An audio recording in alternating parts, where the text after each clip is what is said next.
রবীন্দ্রনাথ ঠাকুরের বাসায় বড় বড় কবিদের আড্ডা হচ্ছে। আমি সেখানে সবার জন্য চা বানিয়ে নিয়ে গেলাম।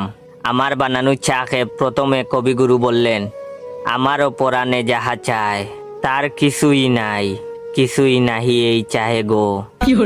এটা শুনে বিদ্রোহী কবি কাজী নজরুল ইসলাম লাফ দিয়ে উঠে বললেন, আমি বিদ্রোহী রণক্লান্ত, আমি সেই দিন হব শান্ত, যদি ভালো করে কেউ চা বানিয়ে আনতো।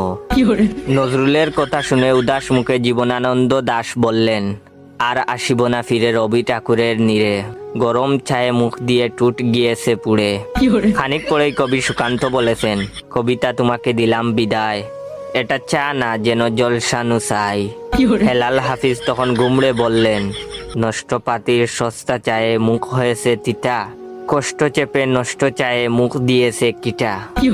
রুদ্র মোহাম্মদ শহীদুল্লাহ নরম কণ্ঠে বললেন, ভালো আছি ভালো থেকো, চায়েতে চিনি বেশি মেখো।